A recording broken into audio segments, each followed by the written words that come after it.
Okay, so in today's stream, it's probably going to be a little short, but I plan on doing um, just doing a little bit of modeling and then texturing in Substance Painter, and then bringing the asset into the engine. And this one is going to be a barrel, just like one of those metal barrels. Hopefully, it will turn out okay. I'm gonna look up some reference photos real quick just to get a slight idea. I have an idea of how to make it, but I just wanted to get as far as texturing goes, some ideas on how that would look. Um, 1 second here.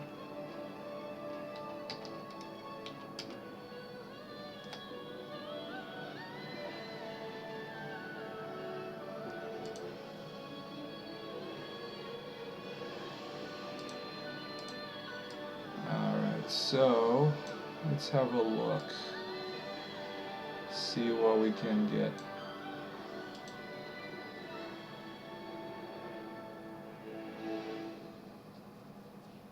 Um,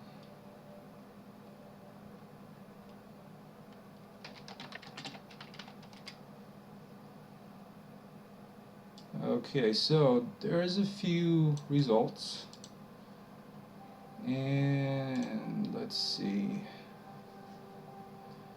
So I don't want something like this is a little too extreme. There's already one in the engine that I can use, so I don't have to reinvent the wheel. But something a little bit cleaner, like maybe something along that kind of wear would work. Um, This one is also interesting as far as the texture on it and how worn it is. And let's see, what else can we find. This one actually I like. This one's pretty good example of. I mean, I don't want anything like that. So, but something like this.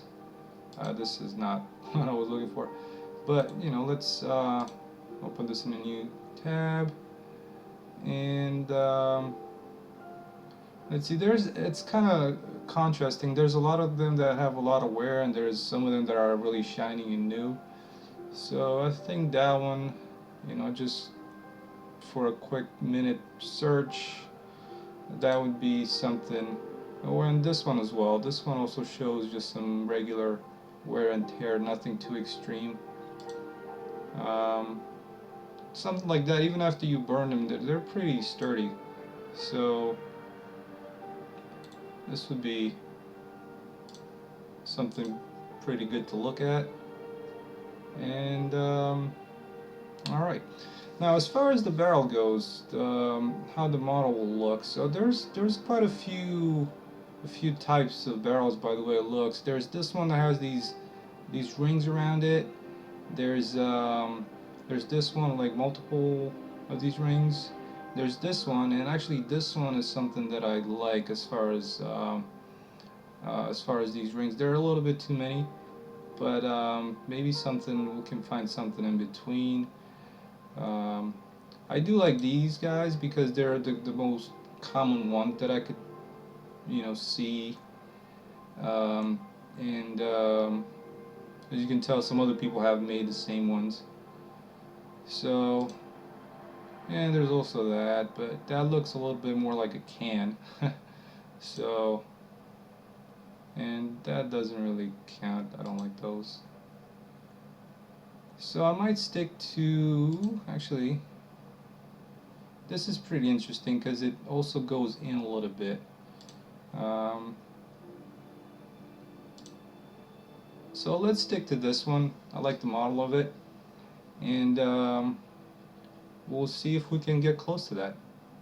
So once we're done with it, we'll plop it into this scene here, this abandoned warehouse, and we'll just add it in here, and maybe do a few copies of it. All right, let's get to it. So we'll start with a cylinder, and what I've been I've started doing is, for some of the props that I use, the hard ops add-on for Blender, is actually start with a high poly and then create the low poly. And so that's a little bit different from my regular way of doing things, you know, starting with a low poly and then creating a high poly off of that. But I mean, as far as speed, it seems to be going just as fast. Okay, so let's think about the size of this. It looks like it's about maybe a little bit less than a meter in diameter. So if I put, I'm gonna leave it with 32 vertices because it, I can drop from there. But since this is gonna be the high poly, let's move up to maybe 64. Um, all right, so let's set the size. So like I said, on the Y and the X, actually I can do the radius right here. So let's do, I'm going to do it at 0.4, so that's going to give me about 80 centimeters in diameter, which, if I look at my ruler, I always keep a ruler around. That's about right, I think. Actually going to be a kind of a big barrel, so yeah, let's do 80. Then we can resize it if it looks weird in the engine. Alright, so, and then the height, this one will probably do it at about, let's do a 1.2. And I think that's pretty decent. Let's move this up.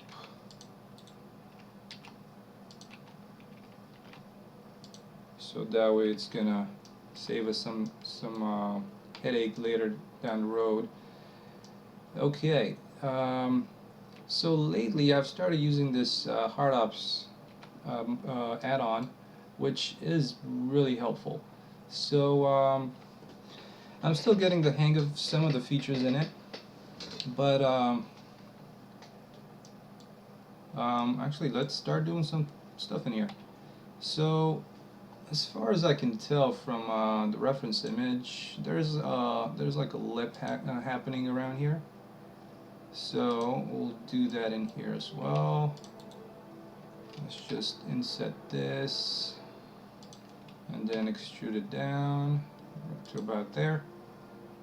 Okay. So let's try this. I've gotten the hang of it. So let's do the width of this. It's gonna be like so, and then put some more. This what actually does is just adds a bevel modifier to it, and it gives you the nice controls.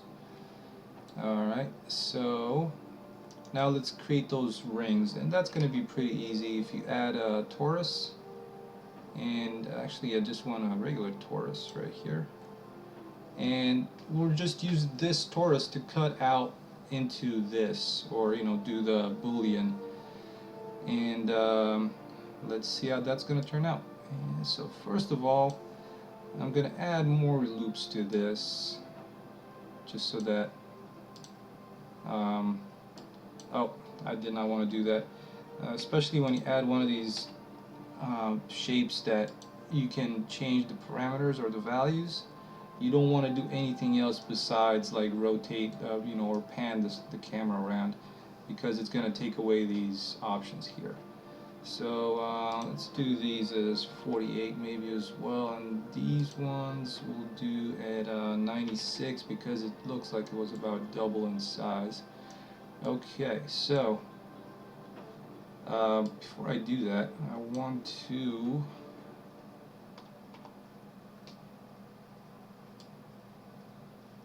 make sure that this is like that. So I want to figure out the size of the ring that I want to cut.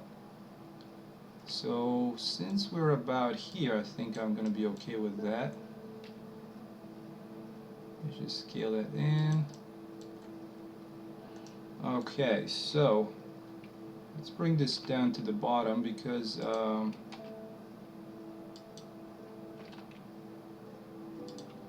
apparently from the way it looks in the photo, they're pretty at equal distances. So I want to do it that way. Okay, so in order to do that, I'm going to go and add an array modifier, and I want to do a constant offset. I know this is 1.2 meters high, so let's do this at about 0.4. So there's one. Let's see. Maybe I want to apply rotation and scale just so that the modifier gets applied correctly. Okay, so those are going to be pretty much centered, or if you take out the radius of this, they're going to be pretty much centered. So there we go. Okay, so now we want to. This looks like it's indenting in a little bit and then going out and then indenting in. So that's gonna be interesting to do. So first of all let's do the what looks like the cuts, and those are a little taller. So we want to, let's go ahead and I'll make a duplicate of these rings and move them maybe 4 meters to the right. That way, if I need to move them back in, if I make a mistake, I can do that. And as well as the barrel, let's create a copy. And you can always move it to 4. Yeah, I think this might be better, just move into a different layer.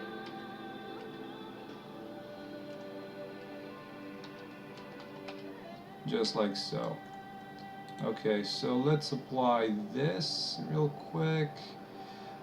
Because I'm not going to need the bottom section, I can also leave it as is and move it down like so. There we go. So let's select this one, do Control minus, and we have the cuts. One of the things I don't really like is that I think I need to do, let's see, it applies the bevel around some of the areas that I don't want, and it looks pretty bad. So I'm not entirely happy how this is turning out with that. So I might just use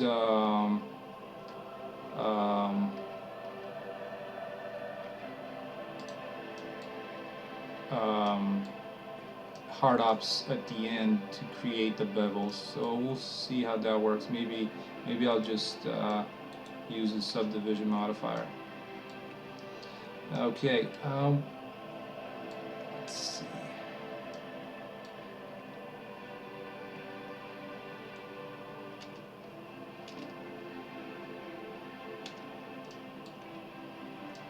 Now, one of the things I don't like is, and I think this was because I made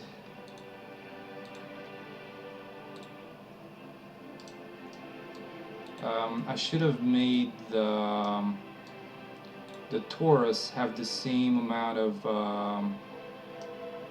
vertices as this. So I guess lesson learned. We'll probably just end up doing this via edge loops. So let's create our 3 like so.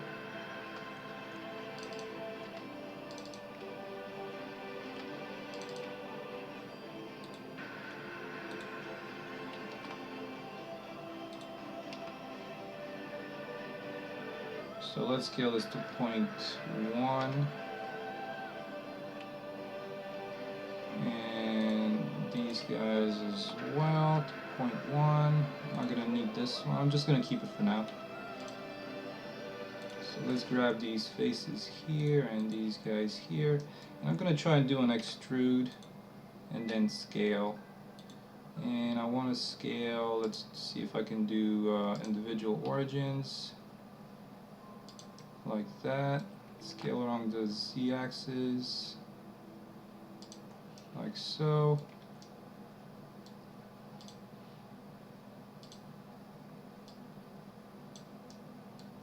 And we're getting closer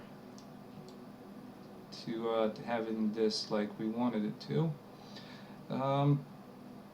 But as we could tell, there was that thing that was actually, it was indented in, but it was also, there was this indent here. Hopefully you guys can tell. So there's, it looks like it's getting indented, and then the ring is coming out. So let's add that. And actually what I'll do is I'll just use these guys here.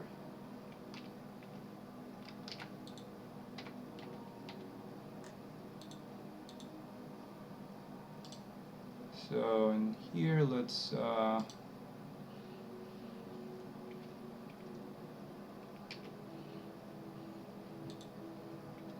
probably gonna apply this.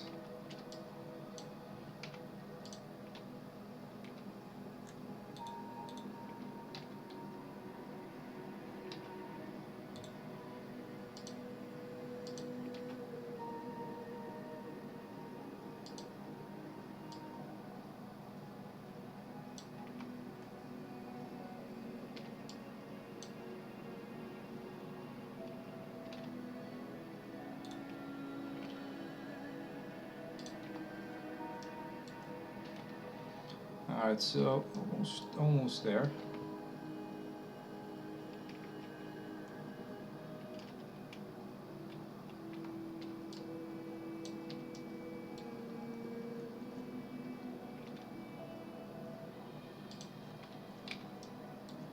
Let's see if we can create that inverse or that indent with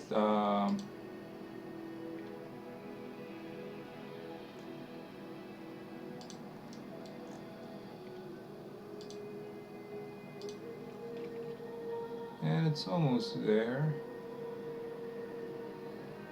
I don't know why I wouldn't go above that. I was hoping that the bevel modifier might do it, but apparently it didn't do so well.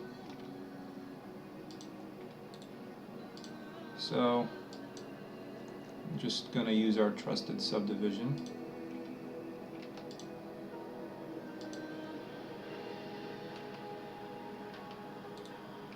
And let's get rid of this line here.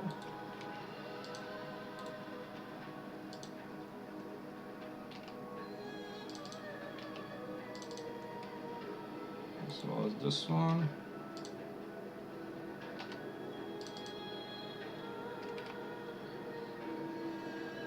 And let's note I'm going to scale this by 2.75, so we do all the other ones the same. And of course now, I mean, if you want to do like something that's a little bit more destroyed, you can bend one of these in, these sections, and that's entirely up to you. Okay, well it's getting closer. So let's take care of these faces, and I usually just like to inset them a couple of times, like so. Okay, and so that's getting pretty close to what we want. I'm gonna do a few more edge loops in here. I was hoping that I could do it with hard ops, but I haven't really had a lot of success with these cylindrical shapes as much. So yeah, I need to get a little bit more practice. Alright, there's that. And let's add the cap. And for this one I'm actually going to use, hopefully there's,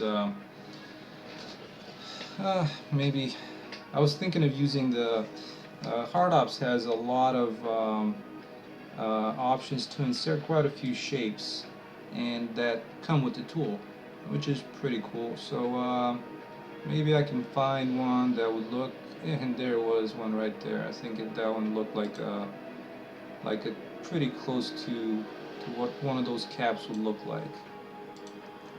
So let's see, got placed right there. It's a little bit sci-fi, but we can cut some parts out of it.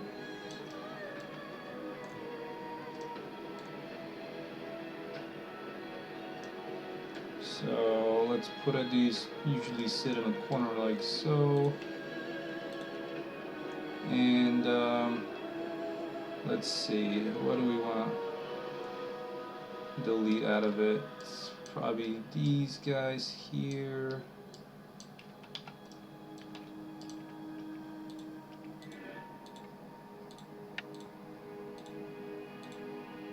We'll just remove these faces, since we can just join it afterwards.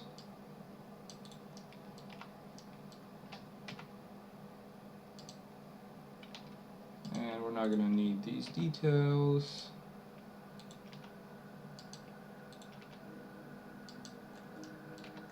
Okay, that looks pretty damn close to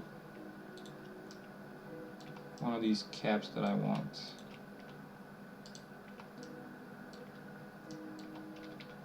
And do a control N. Sometimes these normals are not or they're not properly aligned, but they also come with materials, so I'll delete that. Okay, and this one we can actually do apply the bevel. Come on.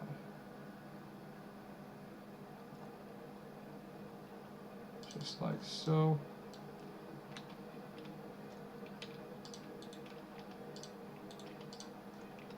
There we go.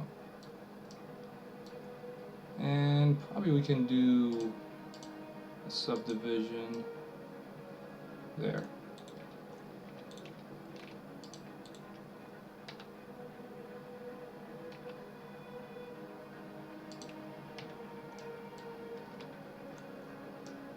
Okay, so we got the cap.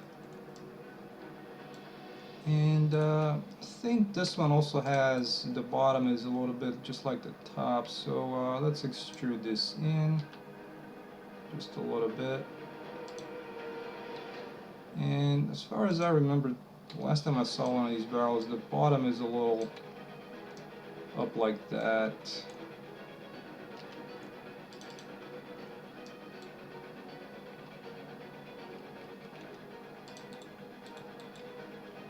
So let's set this.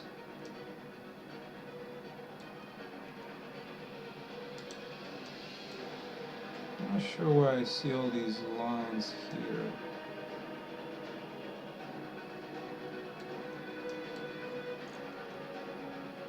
Okay. One thing that I want to try, this might break some things, but I'll give it a shot, is to join the two meshes. Joining them might take care of this hard edge along this line. So let's see how that works. Hopefully it's not gonna crash anything, so let's just save it first. As long as saving it doesn't crash it. Alright, let's do green. Thought I had something for props, but I'll save it in here for now.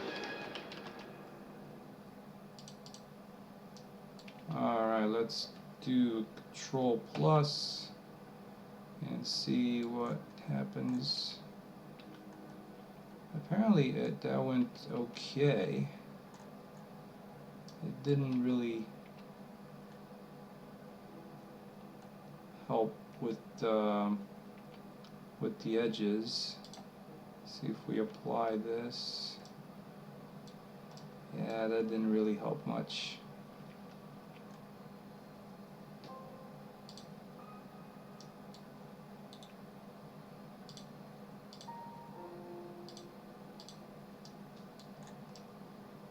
Yeah, I was hoping it might.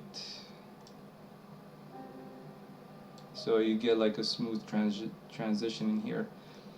Which leads me to try and do something else. Let me hide this one.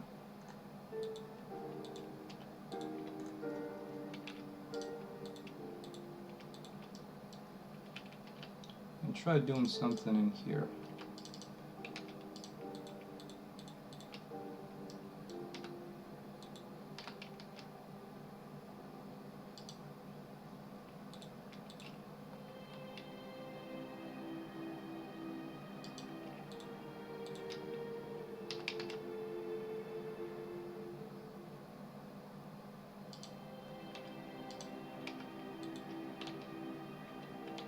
I think I like that better.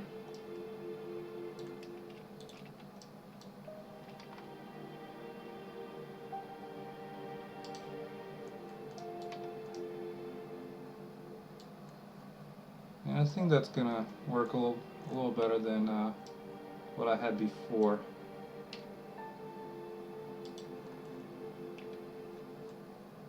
Yeah, I like that. Okay, so let's try and do the same thing for the bottom, but I want to be a little bit more exact than just doing it by hand, so let's get rid of these faces and bring these ones down here. Remove doubles, and there we go. So that's pretty close. Now let's create the low poly. So for that, what I might do is let's add a cylinder.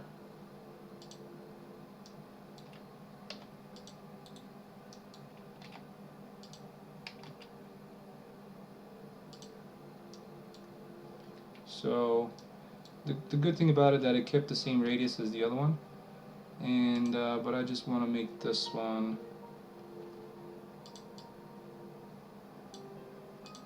1.2.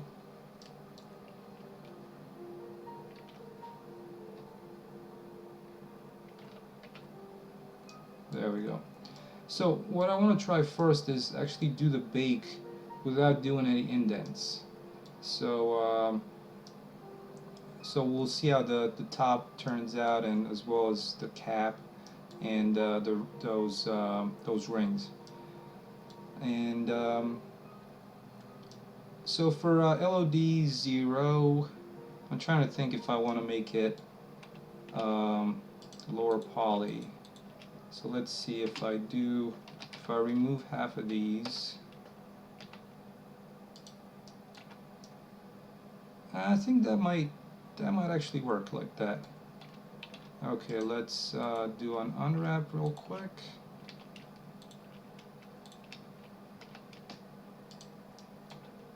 Make sure to the scale is applied, because the unwrap is not going to act properly. And let's do this. So this is what I want to have is probably I'm going to make a second, maybe smaller one, so that or maybe like a broken one later on, so that I can cover the entire texture space. I have some wasted space right now, so I want this texture to, or to maximize the use of it. I mean, this is going to be a pretty small, to begin with, texture. Okay, so one of the things that I want to do is I want this island to stretch from edge to edge. So it's constraint image bounds and scale on the x-axis, and that looks pretty good right there. This way, hopefully, I won't have any issues with seeing a seam on the barrel. Okay, so with that being said, I'll move this to 2, and these faces I want to be smooth, and I actually could have done it like this using auto smooth. Okay, let's export this as the low poly, and let's see, where do I want to put this? Let's put it in here, and miscellaneous.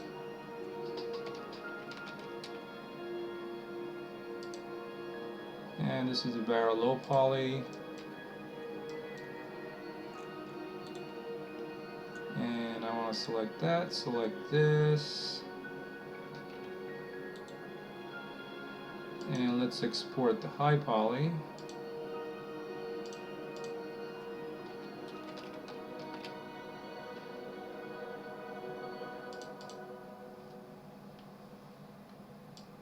And after that, let's fire up wherever that is, Substance Painter, and get the texturing done real quick.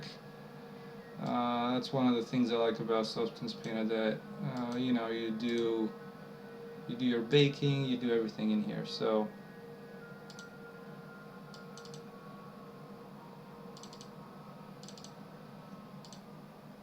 let's see how this turns out, because the bake is going to be important as far as getting the normal to be looking good. I don't want the ID. Alright, let's see how the... And that actually did not turn out as bad as I was expecting it to. I was actually expecting it to come out a lot worse.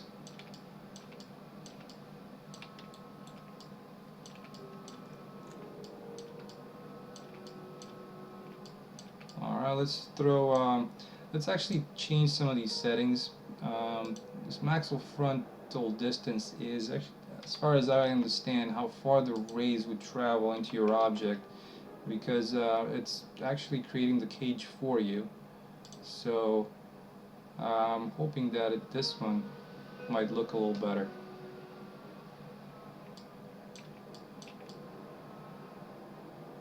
So somewhat, maybe I went a little too far with it.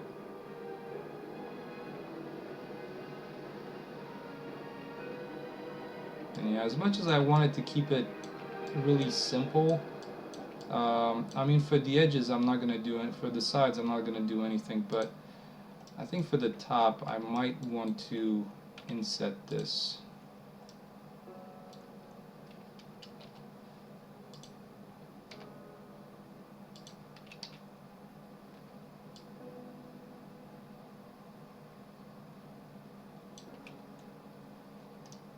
And also add a circle here.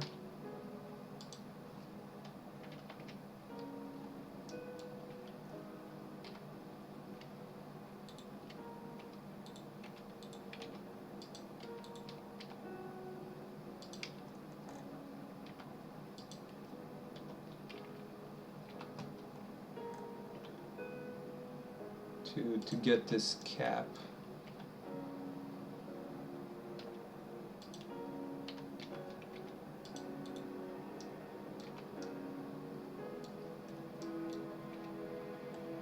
So hopefully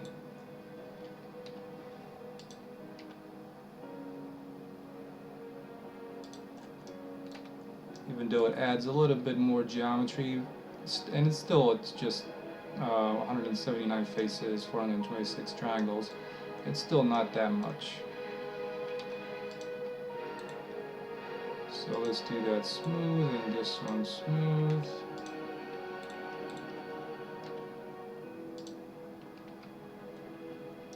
And let's see, I want to make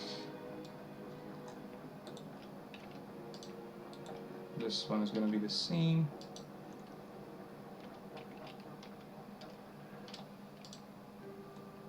Alright, so let's Control P for that one.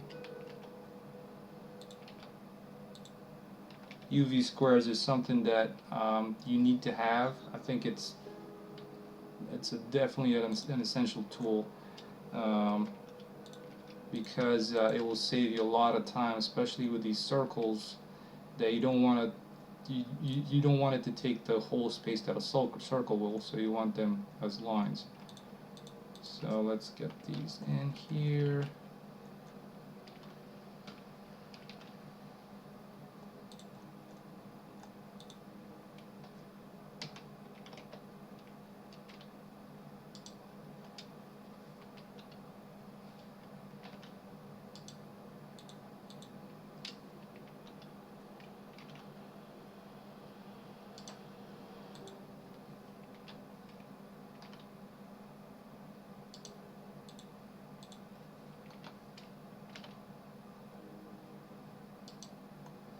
Alright, so now that I've made a few changes, what I want to make sure is that it still has the correct texture density.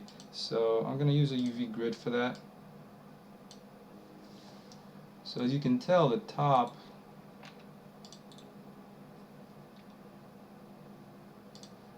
and probably the bottom as well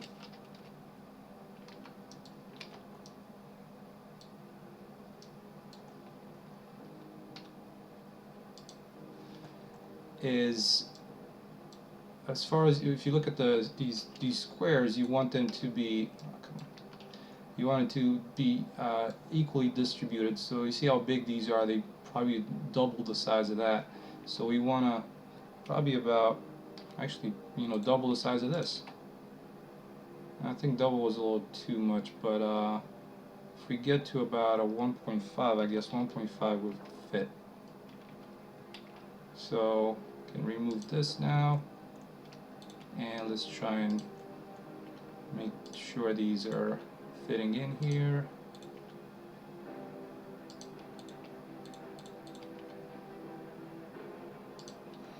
Okay, let's export this and give it another try. Hopefully it will help.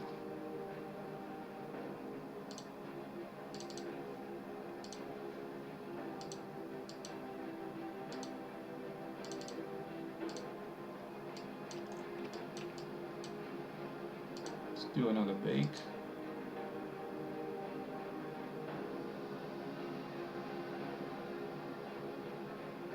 Yeah, I think that definitely helped with, and this is just a 1K texture, and this is not taking the whole texture space. So let's throw in some textures, and or some textures, and we'll see how it turns out.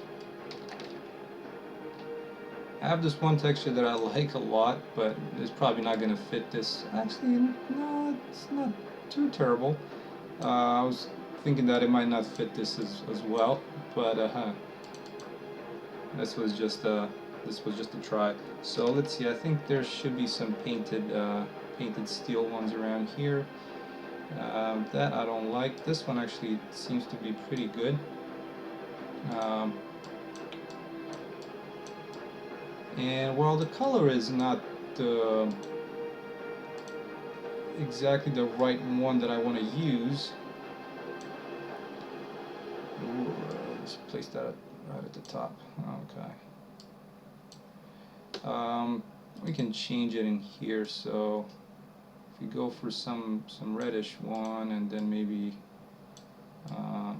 make it a little darker, like so. That is looking somewhat better.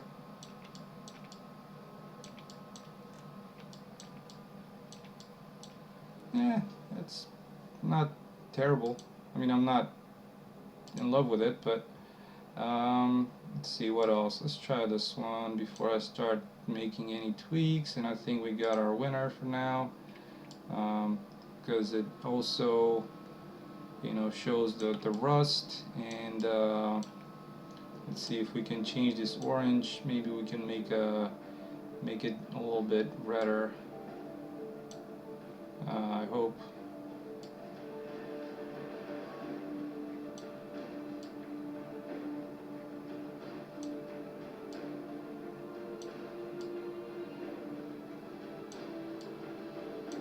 Yikes.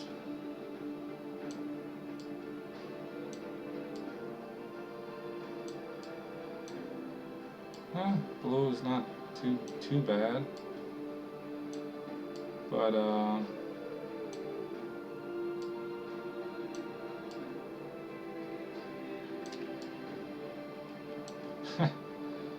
this is turning out pretty terrible as far as colors go.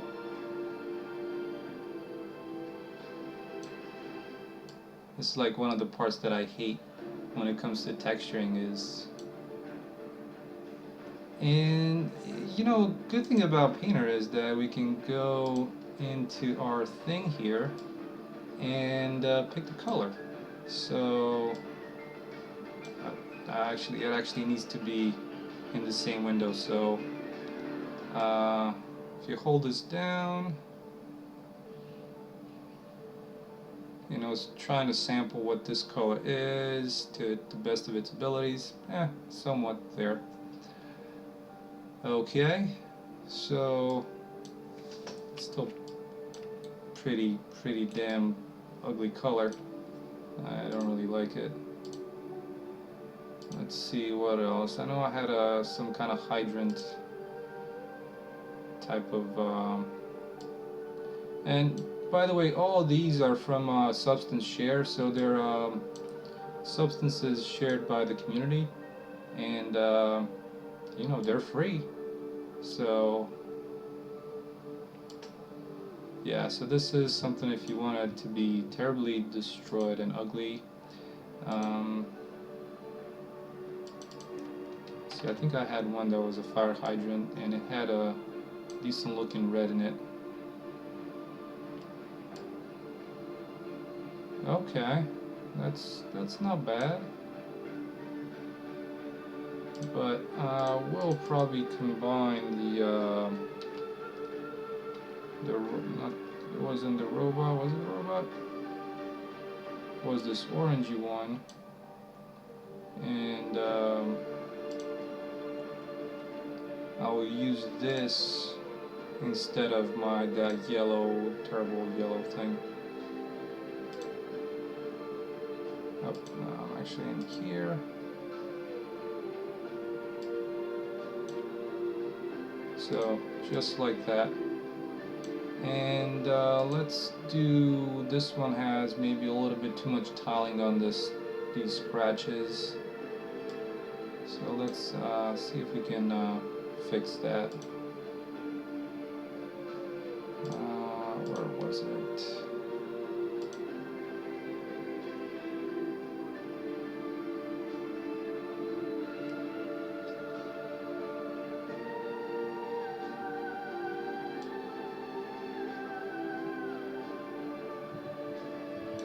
That might be a little better. Alright, one of the things that I've noticed on the other barrel was some leaks. So let's see if we can get some of those in here.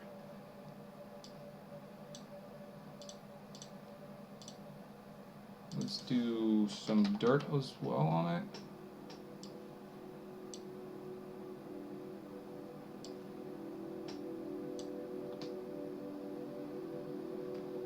Okay, so we got some dirt on the bottom. And maybe we can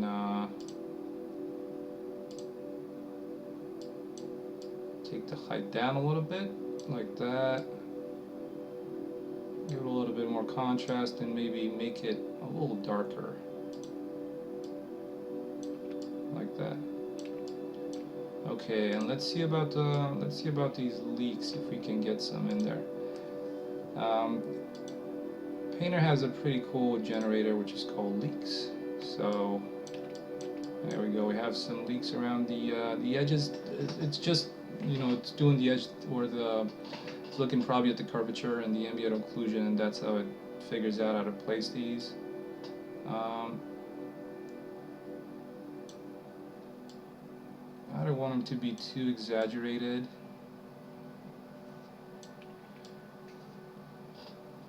Because also, if you look up close, there's a little bit of an issue. I don't know why that happens, but if you take the length down, it might help with it. Hey Junior, yeah, Substance Painter is pretty cool, and I've only used it for about half a year, maybe, or maybe a little bit more than that, maybe 8 months or so. And you know, so picture if you use it full time for your job, yeah, you'll probably love it.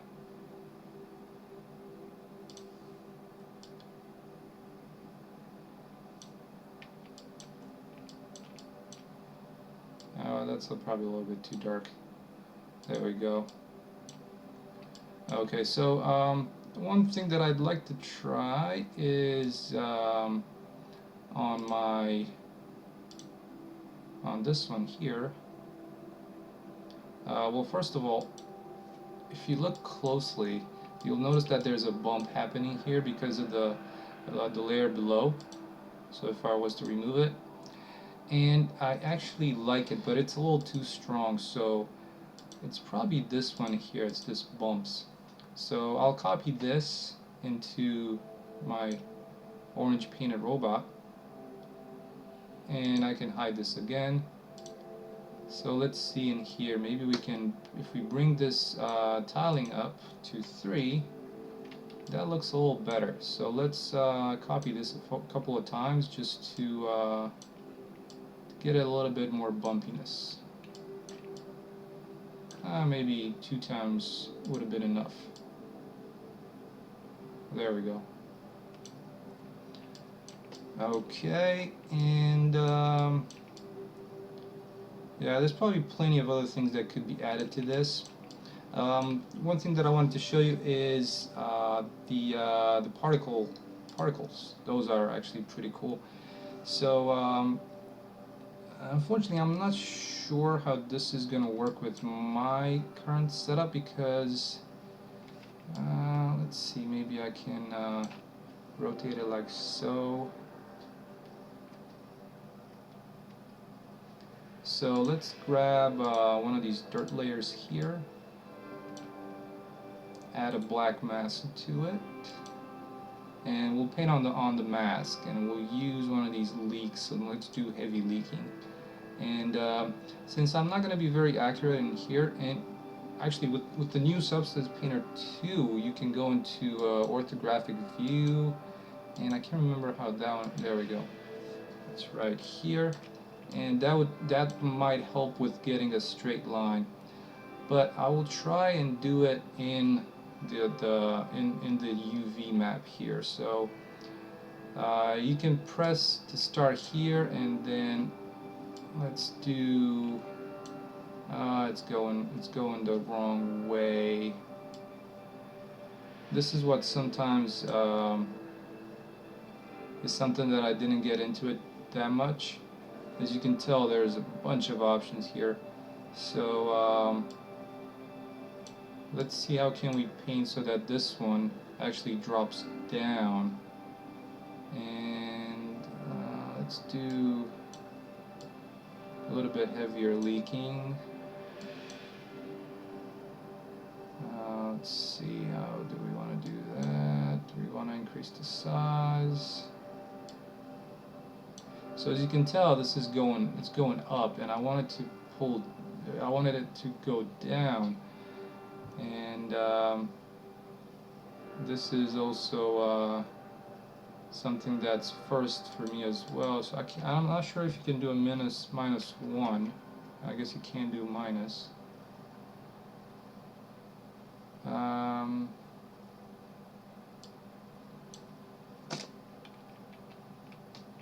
And I'm wondering if I rotate this, if it's gonna, no, it's still heading the same way. Let's see if it works in the viewer. Yeah, there we go. In the viewer, it seems to take the proper and apply the proper gravity. Maybe in the material view, it doesn't want to do that. Well, learned something today. So let's get the size down.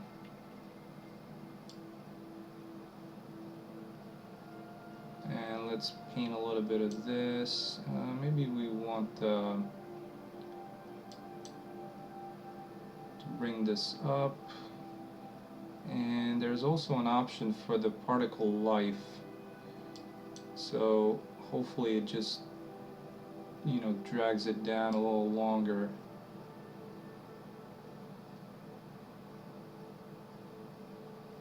Like so.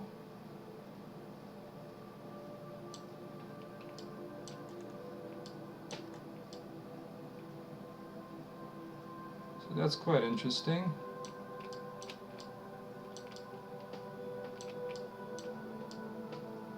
How that turned out.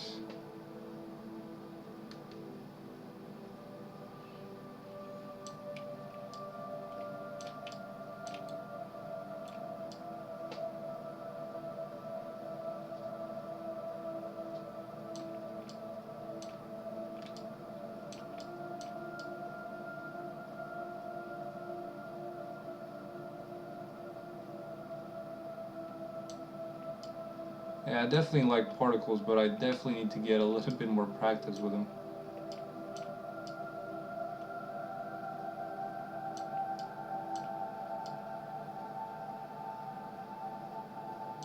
I mean, because this is probably not the perfect setting that I'm doing right now, so that's why it probably looks a little funky.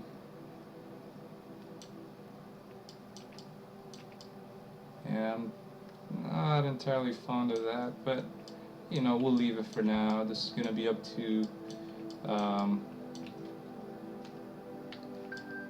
up to you guys whenever, if you're going to do a barrel, how the texturing will be.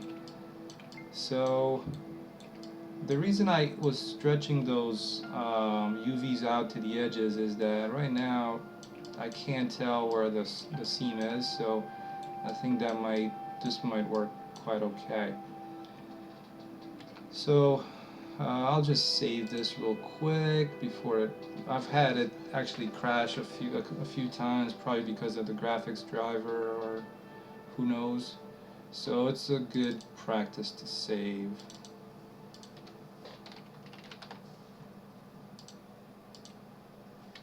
Okay, and actually having this red color on it is pretty good because red usually is related to gasoline or, you know, flammable stuff.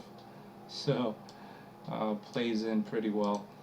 I probably want to do like some rust thing on the cap or some kind of different material on it. So let's look for rust, and I'll try and use this one.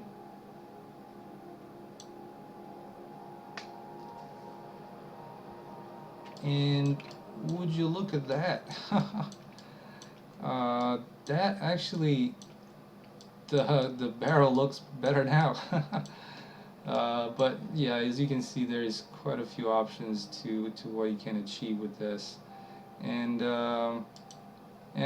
for this one, of course, um, the bumpiness of the rust is a little too big, so I would bring that down.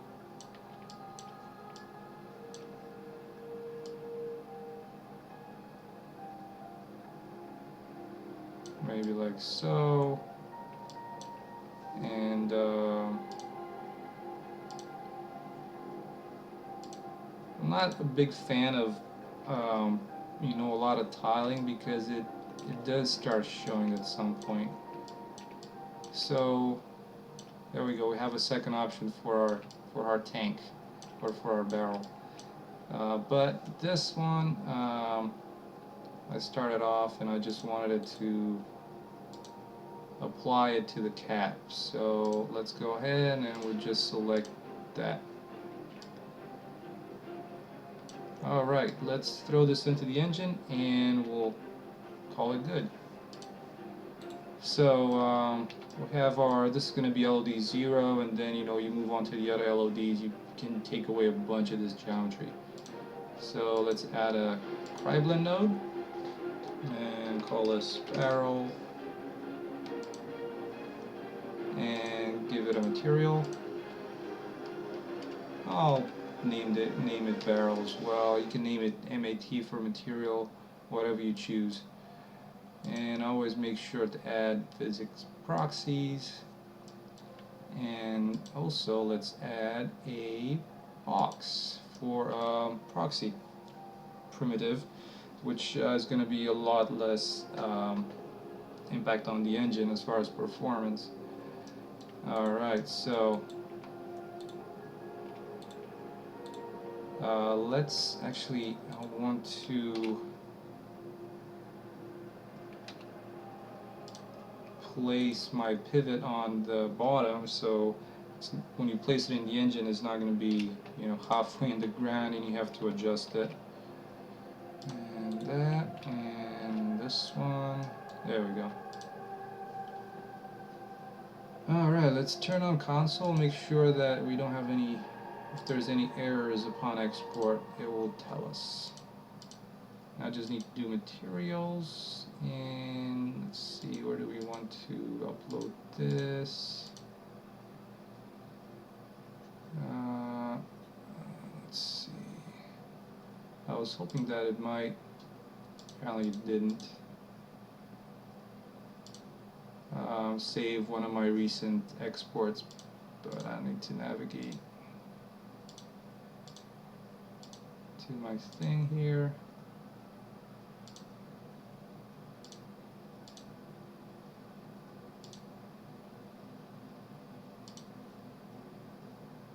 And then let's do barrels.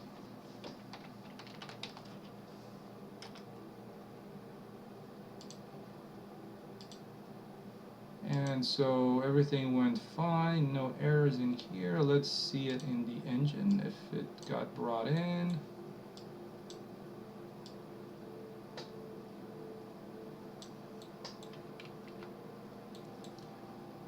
Okay, let's create an object. Let's look for barrel.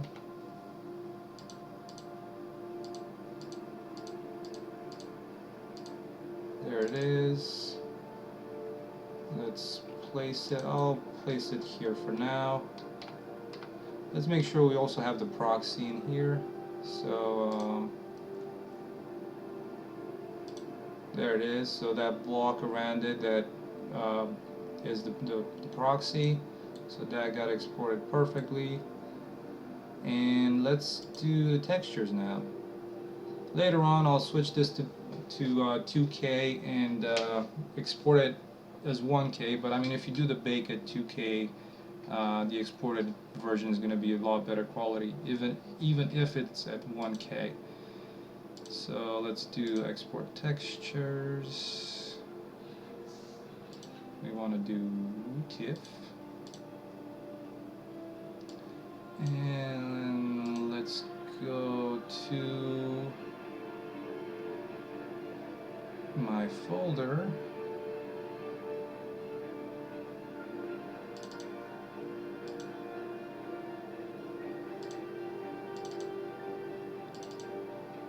Where I've exported the object as well. So barrels, select, there we go, and hit export. Okay, export finished. Let's go in here and assign the textures.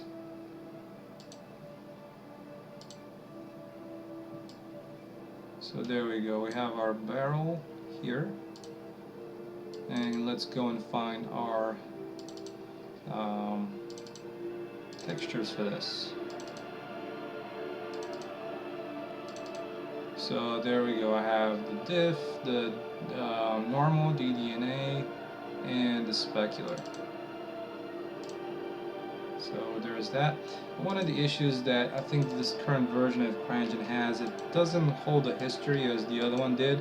So you have to go back in. I would, because before, you know, you'd be able to click on this, and in this drop down it would get saved in here, but it doesn't seem to do it for this one. So hopefully in the next release that will be ready.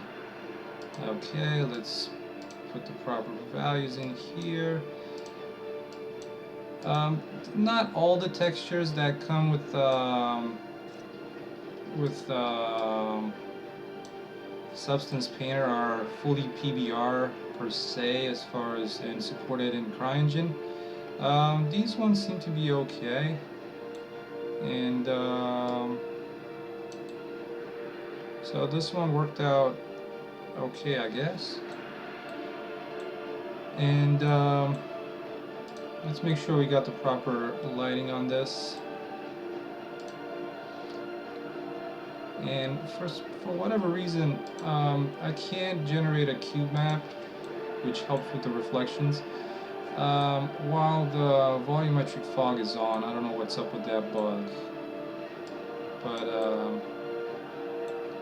so what I need to do is turn off my volumetric fog.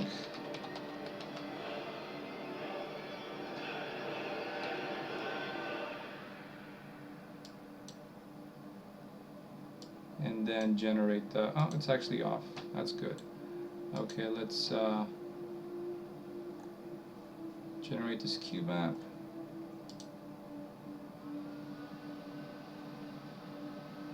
You can tell down here it's running. And so if you would have had one of these items that was, you know, maybe a brighter metal, like shiny metal, then you would see the reflections of the environment. For example, I actually have a sphere in here just to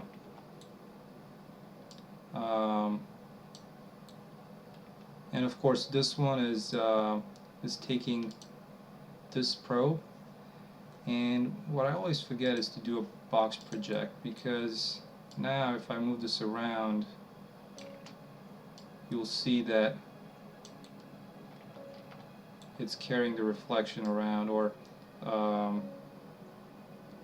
if I only had my probe without the box project, and you can sometimes you can roll over some of these items and it will give you a short description, but without the box project, it will just seems like it just projects from one point. So if I do it like so, then you can tell in this fully reflective sphere how the reflections work.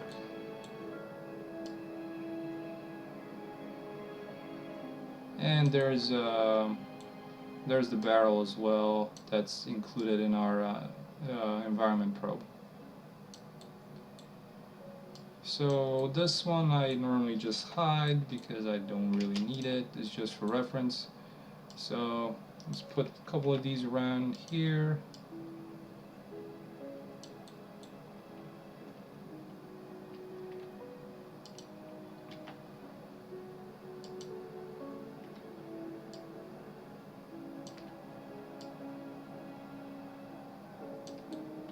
Just like so. Maybe something leaked out of that thing, so we'll just put no, not that one, but this one.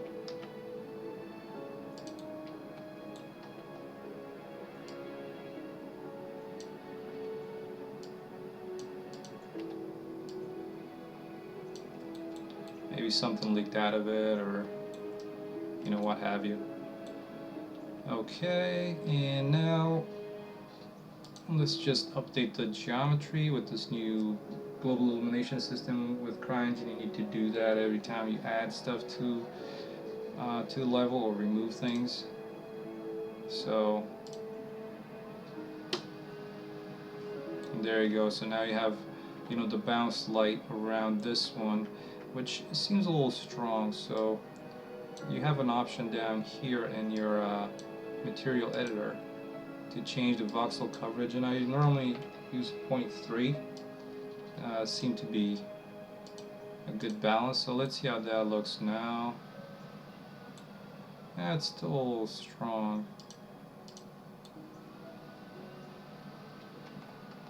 Let's make sure we regenerate the probe.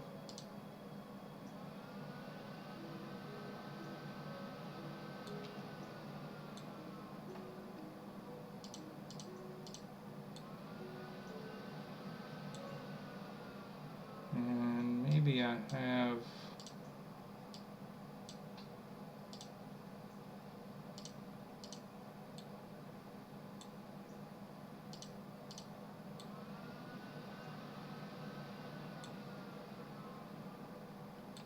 I mean, I think that would work for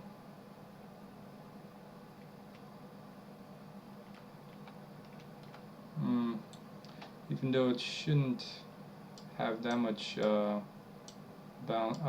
light bouncing off of it. So I'm going to change that voxel coverage to 0.1, and let's try this again. Okay, that's better. I think that's that looks better right there. Okay, so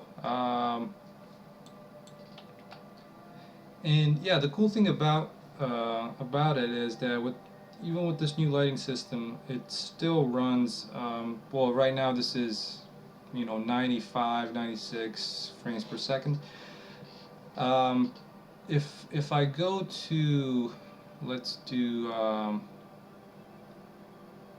let's see, sometimes it crashes once I change the layout, but let me pull this out and we'll have it cover the whole screen. So now, since my resolution is, 1920 by 1080, let's see, does it tell me how big the window is at the moment? I thought it used to. But yeah, so my screen is 1080p, and let's also do this real quick. Change the display to, it's very high.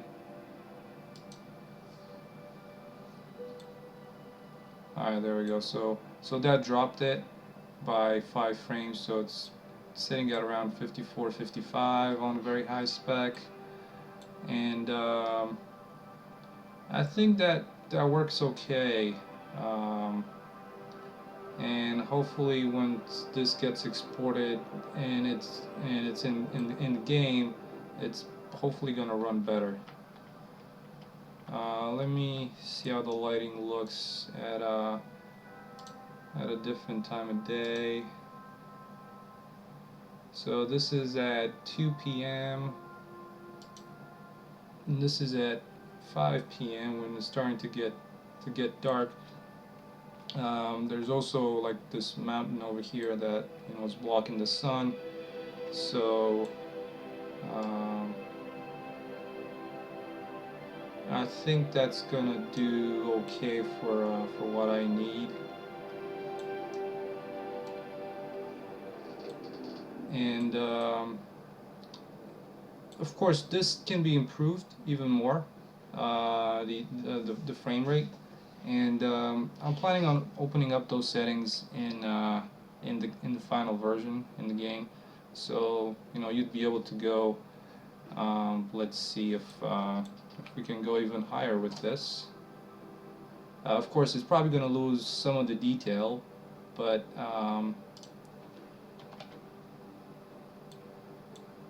let's see, that didn't gain much.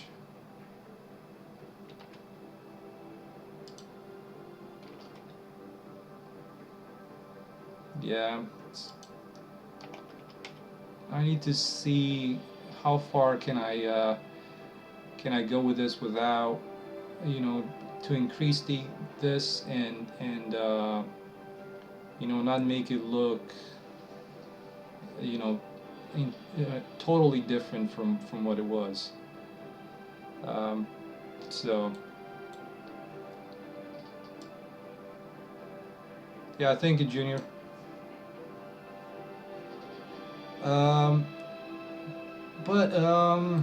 So that's gonna be the stream for today.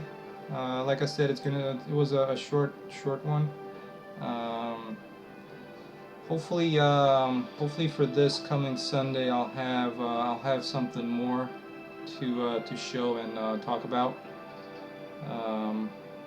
I've started doing a little bit of the coding in CryEngine. It's it's going to be a learning process. So hopefully I'll be able to show some code at some point as well.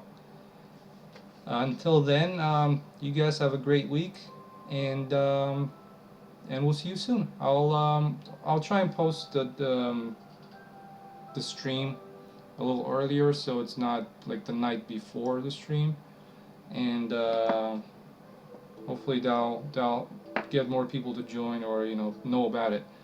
So until then, again, you guys take care, and we'll see you next time. See ya.